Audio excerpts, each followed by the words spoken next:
Hi friends, ఎలా ఉన్నారు? Please subscribe.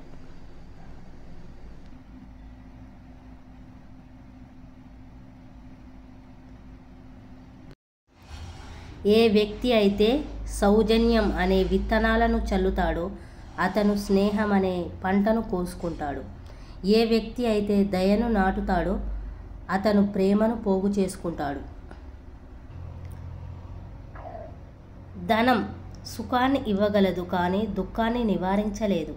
కేవలం ధనార్జననే పరమావధిగా జీవితాన్ని గడిపిన వారిని ఈ లోకం గుర్తుపెట్టుకోదు. సంపాదించిన ధనంతో కొంతైనా లోక సంక్షేమం కోసం వెచ్చించిన వారిని ఎప్పటికీ ఈ లోకం మరచిపోదు. మనిషి ఒకరోజు డబ్బుతో ఇలా అన్నాడు: నువ్వు గొప్పలకు పోవద్దు, నువ్వు జస్ట్ కాగితానివి మాత్రమే.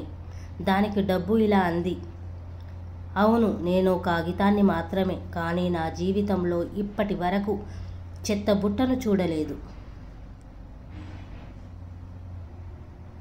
ఓ పెద్దాయన నాతో అన్నమాట: అడగందే ఎవరికి సహాయం చెయ్యకు, అడిగినా అందరికీ కూడా సహాయం చెయ్యకు.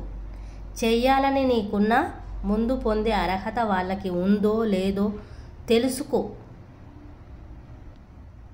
అలవాట్లు ఆయుధాలు లాంటివి. మంచివైతే జీవితాన్ని పైకి లేపుతాయి, చెడ్డవైతే పైకి లేచిన జీవితాన్ని కూడా కింద పడేస్తాయి.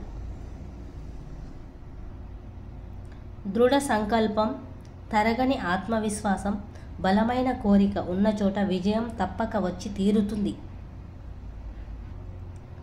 బాల్యం బహు గొప్పది, వార్ధక్యం దుర్మార్గమైనది.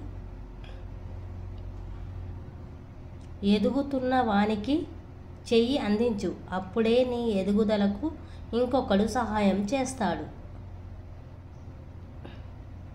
ప్రజలను పరిపాలించే ప్రతి నాయకుడు ధనవంతుడు కావచ్చు, కాకపోవచ్చు, కానీ మట్టిని సాగు చేసే ప్రతి రైతు బీదవాడిగానే బతుకుతున్నాడు. గంధపు చెట్టు తనను నరికే గొడ్డలికి కూడా సువాసనను ఇస్తుంది. అలాగే మంచి వ్యక్తిత్వం ఉన్న వారు తమను దూషించే వారికి కూడా మంచే చేస్తారు. ప్రతి దాని విలువ టైం వచ్చినప్పుడే తెలుస్తుంది. ఫ్రీగా దొరికే ఈ ఆక్సిజన్ కూడా ఆసుపత్రిలో ఖరీదుకే అమ్ముతారు. యవనులారా, నేను సముద్రం అంతా ఉప్పుతో నిండి ఉన్న ఆ ఉప్పులో నేను బతుకుతూ ఉన్నా. ఆ ఉప్పు నాకు అంటకుండా నేను బతుకుతాను, మీకు ఆహారం అవుతాను. దేవుడు నాకిచ్చిన పని పూర్తి చేస్తాను. మీరు ఈ లోకములో పాపము ఉందని తెలిసి కూడా దాన్ని అంటకుండా నాలా బతకగలరా? చేప సాక్ష్యం ఇస్తుంది. ఇట్లు మీ చేప. 20 సంవత్సరాలు ఇష్టంగా చదివితే 80 సంవత్సరాలు హీరోలా బతుకుతావు.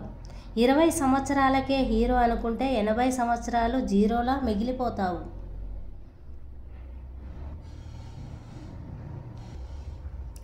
జీవిత సత్యం. బలమున్నవాడే గొప్పవాడైతే వాలికి మించిన బలవంతుడు లేడు. చదువుకున్నవాడే గొప్పవాడనుకుంటే రావణుడిని మించిన పండితుడు లేడు.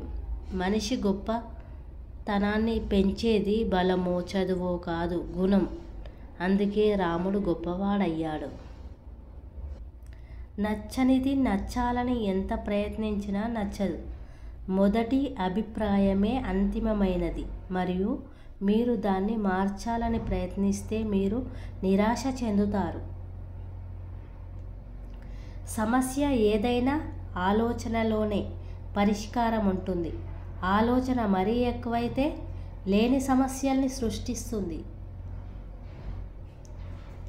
నీ జ్ఞాపకాలు అబద్ధపు పునాదులతో, వంచనాలతో ఏర్పడిన నీ జ్ఞాపకాలు శూన్యం.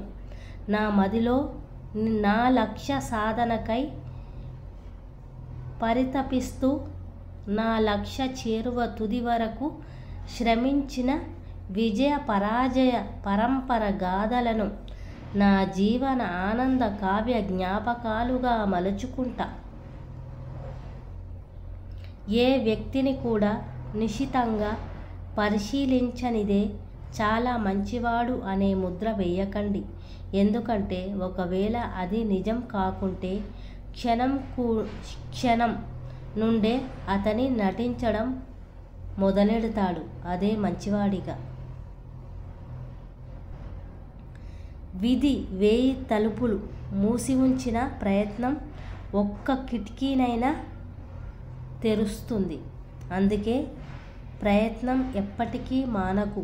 అదే నిన్ను తప్పక గెలిపిస్తుంది. మంచి మాట. ఎత్తైన వాటి మీద కూర్చోవడం వల్ల ఎవరైనా గొప్పవారు కాగలిగితే ఎక్కువ ఎత్తుపైన కూర్చున్న కాకి మనకన్నా గొప్పది. ఉన్నతమైన గుణాలు మాత్రమే మనిషి విలువలను పెంచుతాయి, ఎత్తైన శిఖరాలు కాదు. మంచి అవగాహన, ఎదుటి వారిని బాగా అర్థం చేసుకోవడం మొదలైనవి ఇతరులతో మనకు మంచి సంబంధాలు కొనసాగించడానికి కారణాలు కాదు.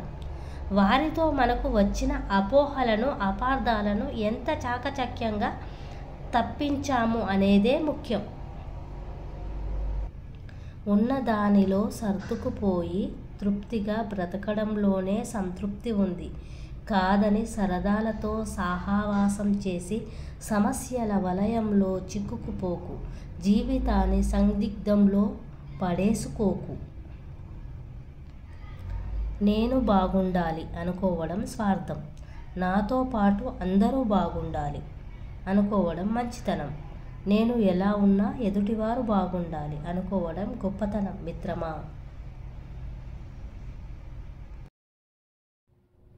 మంచి మాట.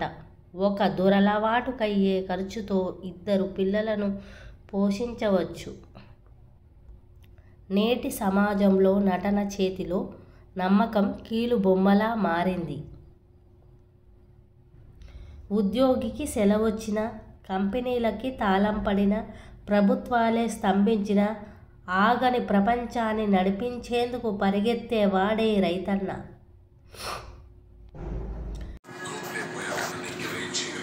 మనతో అబద్ధం చెప్తున్నారు అని తెలిసినా సరే అర్థం చేసుకొని నవ్వుతూ నమ్మేయడమే మెచ్యూరిటీ.